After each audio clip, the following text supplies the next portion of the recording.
Hey, how are you? I'm Duncan McPherson, and welcome back to my channel. Today is an update on stuff I've gone over in previous videos, but I had some things happen last week that made me realize I gotta tell you about it again. Because today I'm going to explain how you can get royally screwed from some bad tax planning, specifically when it comes to your investment in rental properties or a TFSA here in Canada. So unfortunately, again, I'm going to be a little less upbeat for you because like last time, what I got for you today is a lot more serious. So bear with me, all right? And for more tax tips and how you can better navigate the Canadian tax system as a US business, don't forget to hit that subscribe button and click on the notification bell. Or skip the hassle and contact me directly at themactax.com for more personalized service and to avoid all the BS that you will experience if you don't. Okay, so you're ready to hear about how you can get absolutely annihilated with some bad tax planning? Good, because I promise you, you will not want this shit to happen to you. And in these two cases, it was so easily avoided. So this week, two separate things came up, and obviously from people that did not see my previous videos, unlike yourself. Now, I get contacted by a Canadian expatriate couple that moved to the United States 4 years ago. 4 years ago, this couple correctly filed their expatriation return, meaning since 2001, they had been non-residents of Canada. Still with me? When they move, they leave a rental property behind. And as you may recall from my previous video, if you're a non-resident, you must file a Section 216 return to report rental income earned from real property here in Canada. Remember? So what do you think happens in the rest of this story? Oh, no. They did file for the past 4 years. Their Canadian CPA has been filing not on a 216 return, but on a regular T1 return. Look out, meaning this filing error is going to cause my new clients one new problem after another, which you probably already guessed based on my video about non-residents earning rental income here in Canada, which you can check out right up here if you haven't yet. So now the time has come for this lovely couple to sell their rental property, right? And now they are asking me to prepare Form T2062 to reduce their withholding tax, right? And at first, I am completely baffled as to why their previous accountant wasn't interested in filing this form for them. It's really not that difficult for a CPA to do this. But then the reason becomes very apparent. Their affairs are a mess. I now need to go back and amend the 4 previous years that were filed to show no activity on those returns because they should never have been filed. They were T1s, not 216s.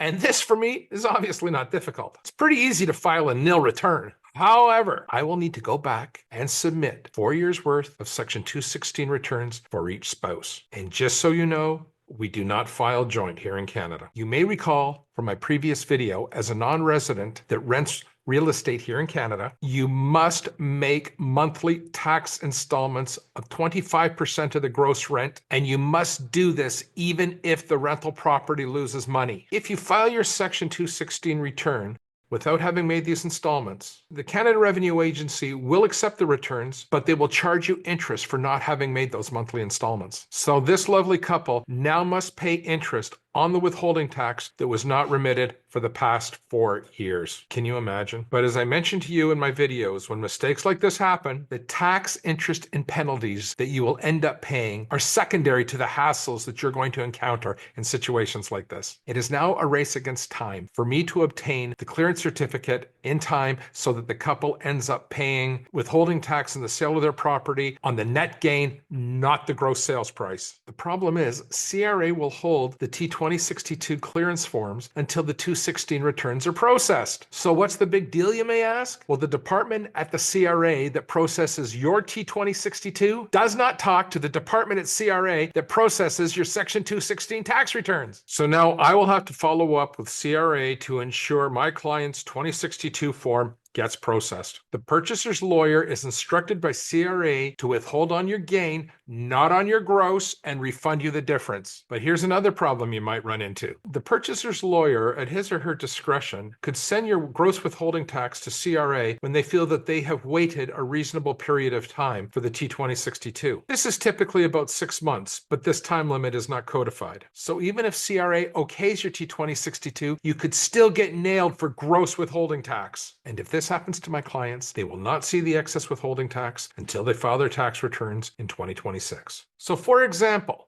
It's now March of 2025. My clients sell this property in March. They will not see their refund next year until 2026 until they file their tax return at that time. It'll be over a year. So now back to my client's current situation. Suppose there is a mortgage on the property. By the time the lawyer's fees are paid, the real estate fees are paid, and the 25% withholding tax is paid, there may not be enough money left over to pay down the mortgage. If this happens, my clients have to take the money out of their pocket and pay down the mortgage. Otherwise, the sale won't close. They might actually have to go out and get a personal loan to pay off the mortgage. And I've seen this happen. Again, can you imagine having to go through all of this just because of a simple filing error? In my previous video, I mentioned how not filing a T2062 timely can be a hornet's nest, but I didn't say why.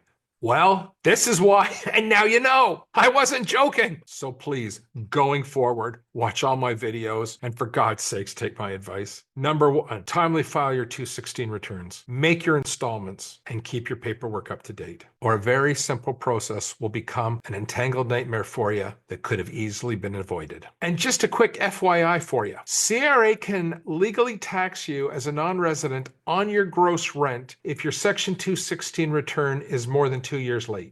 However, CRA does have a policy of giving you first-time relief in these situations, and they are very generous about giving it out. It's usually not a problem. In fact, I've never seen a problem with it. And that's it for 216 returns.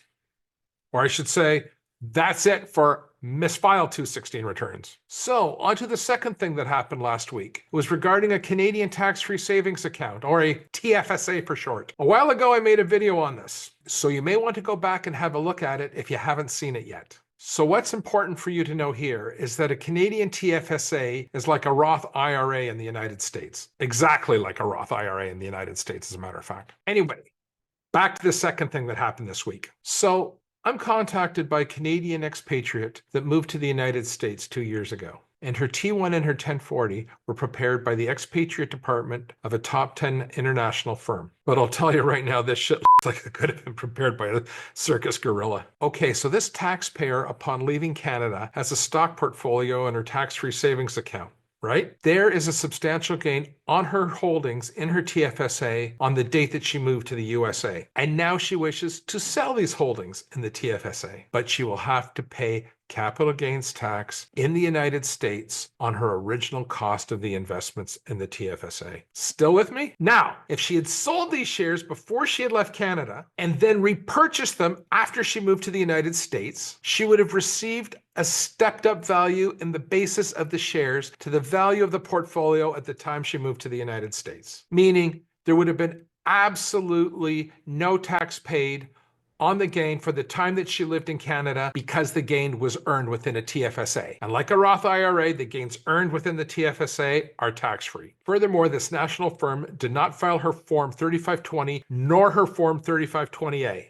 This is a $20,000 penalty per year for not doing this. Can you imagine something as simple as this? I do dozens of these forms every year. I hate it, but I do them. It seems the pros are working off a checklist and are not really that intimate with your expatriate tax issues. So to protect you, me, and our clients moving forward, we have a new rule. If you have a new client and they are Canadian or even a hockey fan, please don't take any chances.